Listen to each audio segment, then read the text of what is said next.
It's here. We're both real. We're both real. Are we though? Well, we don't. That's a whole nother rabbit hole there. let's not jump into that one today. So we just jump right into it. Yes, let's jump. We could say, Yeah, green light. yeah, cool.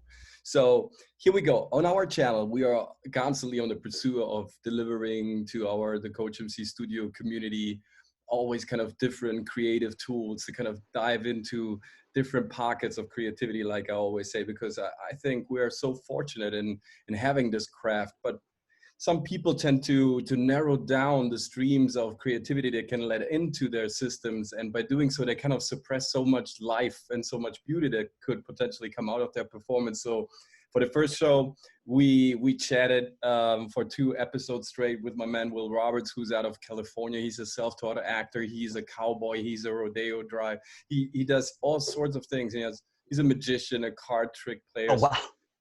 It's amazing. Like, Yeah. Guinness Book record holder of many things. Then we jumped to acting with Kira on the last episode, who is a British taught actress, like more classical approach. Right. Now we're jumping deep into the South. Yeah. I love the South.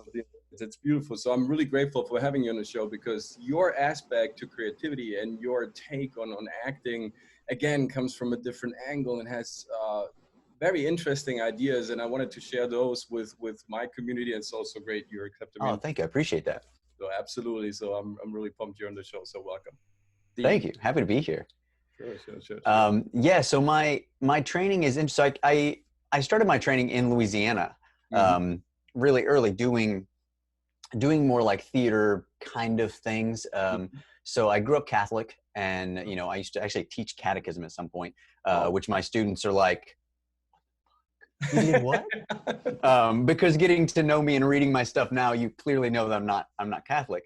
But doing what I did in the church allowed me to kind of get that creative juices flowing. I started writing stuff and doing my own little plays and skits and little videos and all kinds of stuff like that. So when I moved to Los Angeles, which is where I started most of my actual formal training, I trained with a guy named Aaron Spicer, that brilliant man. What was his take? Certain methods? What was he comes from an Uta Hagen background. Sure. So, I started with the basic 12 techniques, came from that world. And what hit me more than the technical training that I got from Aaron was the challenges of just human behavior. So, watching scenes and jumping into these different characters, we obviously have to allow ourselves to one, put ourselves in a whole nother light and go, okay, well, they believe completely opposite things than what I do. So I don't feel like I can do this truthfully because I don't believe that. Right. So there's that on off switch there. Right. And the more he would challenge me, the deeper I would go. So eventually, I always say I kind of pulled out of Catholicism and religion, and it, I dove into acting. Not saying you can't do both, obviously. No. It's all right. We're gonna jump to that. So I dove into acting, and then acting kind of drove me into understanding behavior, which helped me dive in kind of the spiritual aspect, which then drove me into the science aspect, then circled me back around to understanding how religion played a part in it. So totally makes sense. Yeah, absolutely. And I appreciate what I got, from my Catholic roots. Sure.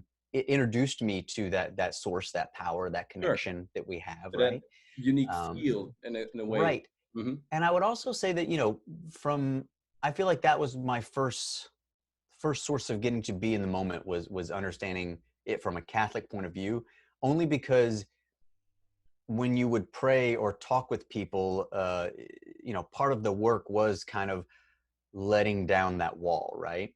Allowing yourself to have an open conversation about something that everyone is so personal about, religion and spirituality. And it always drives me back to a youth minister that I had that was like my best friend growing up.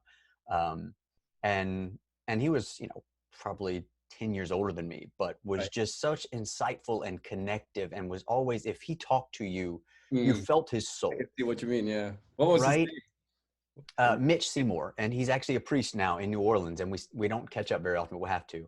And that connection that he had with me when we would just have a conversation, I was like, wow, I can totally like, see that. Yeah. I grew up you in know, those, Sicily. Yeah. And Sicily has that, still that deep seated belief, right? Church sure, is omnipresent, and also in some ways, I can tell from a personal experience, also helpful. Like in the smaller communities, church can do some good things. And if it's run by the yeah, right people, it's kind of, right, and so, yeah, like you grew up with that idea, right? With that very per, kind of very mighty idea of that patriarch, of that very strong and very sure. all-knowing, very present being. I would say boxed in a little Yeah, though, yeah. right? You get boxed in into these systems, and once I've learned that we all use systems to Hmm. communicate, to kind of propel our agendas, to kind of have metaphors for things that happen in our life that we Right. see from the universe, that we sort of, we need some Makes sort of, sense. makes sense. But then again, yeah, when it comes to creativity, everything that is not useful, everything that is making you static, it's making you more vulnerable also, but not from a, not from a Not in a positive negative point. standpoint. Right. Yeah, exactly. So you really have to, like you did, I guess, like let go of things, explore new things, put them in your system, accomplish them, accommodate them into your system. And then when you're mature enough, once you've realized, okay, he didn't want me no harm, it wasn't all about that indoctrination, there were some good Hmm. aspects of it that I can now see and I can now use, and that makes the Absolutely. whole picture, I think, more stable then, and work. Yeah, and like I kind of look at religion like now, my outlook towards religion, and Mhm. it's not a negative outsource towards religion. My aspect towards religion is more like I kind of explain it this way. So spirituality is my experience and connection to that source, that God, that whatever you want to call it. I Mhm. could care less what you call it, right? Unified It's all the force, same thing. right?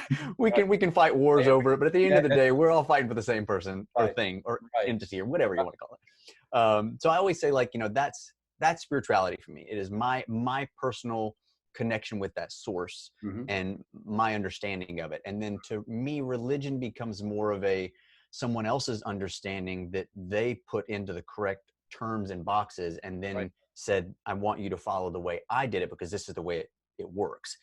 But you right, don't know me, right. So for me, That's religion also why I becomes sometimes, I'm that kind of sorry, I have box. to jump on to that, No, because go for I it. think it's heavily intertwined with acting. I do sometimes Oh have yeah. some problems with psychoanalysis. I mean, there are 2-3 books that are dominating when it comes down to the educational way of how we see and how we perceive the subconscious in every human being. But we're 7 billion, almost 8 billion people. We all work in a different way. We all have Hmm. different and diverse attachments to that universal source feed. So one book can predict and judge how everybody else is working. I Mm-mm. find that very hard kind of to Yeah. Well, and then, we're not going to go into this no, no, episode, no. but to to to try to explain how many times that good book has been rewritten. Oh yeah. Oh God, that's a whole nother, Please. that's a few other weeks, right? We don't have time for that. No, but I think it could be valuable to our community, since like you Sure. said, science, spirituality, religion, in a way they all start from different corners. But if Right. you follow through, if you jump in each and every one of those rabbit holes, actually you get to one source code, to one tabernacle, Absolutely. to And I one. think that's kind of the thing. Like, I think the further science continues going, the more we are justifying what our ancient spiritualities Mhm, have pretty much known on a different level for so mhm, long. mhm. So kind of How did you religion. tap into that? How did you come up? Because with me, it was kind of Yeah. An crazy, epiphany, kind of just bam, right. of everything. So how did? So I went from religion to acting, then acting to spirituality. So basically my coach would always kind of push me into like, okay, if this character is, let's say Buddhist, well Mm, then, your work is to understand it from their point of view. Like, you need to go mm, fall in love with mhm, that thing. The same as if I'm going to play a cop, I want to go meet a cop. I want to hang out with a cop. I want to do the right or wrongs. I want to do what I can to physically and or emotionally allow this stuff to be mine to some level, right? mhm. So the same as I kept kind of questioning, and I think it kind of happened. I went through all of that to finally kind of hit that downslope, which I think is where everyone gets to at some point. Some We all point. have that question, What Right. am I? Why the hell am I here? What the Right. fuck is all this? Right. And then we hit that wall of like, it's worthless. This is all pointless. Mhm. We're just, Sure. we're And I just think we need another that. Right. amoeba that's Yeah. affecting each other some way, right? And I think that that downslope is kind of a thing that most people hit, or it's just a, obviously not everyone goes that route, but I think that when you hit that bottom ground of having, they say it's, if you fall on your back, you can see to get up. And I always felt like if I hit rock bottom, Mhm. well then great. I have no further to go. This shit can't get worse. Right. So why not start questioning even further? So that questioning that he's kind of put into my heart That's allowed me to continue diving. And the more I realized every one of these, I mean, the only thing different between every one of these religions is where you were born.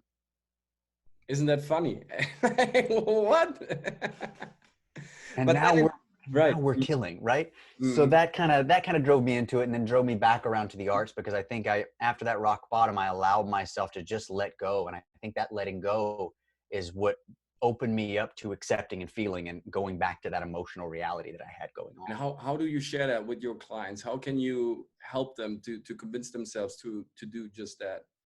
I find it's a process. Like the first time you sit in a class of mine, I won't have you bring sides. I won't have you do anything. There's a class of people, there's a chair in front. I say, take the seat. Mhm. I let you take the seat. And most of the time people sit there going, And what now, do you, what do you want me to do? Should I, do you want me to do something? Just sit there for a second. right. Okay. Well, you want me to like, no, just breathe. So good. No.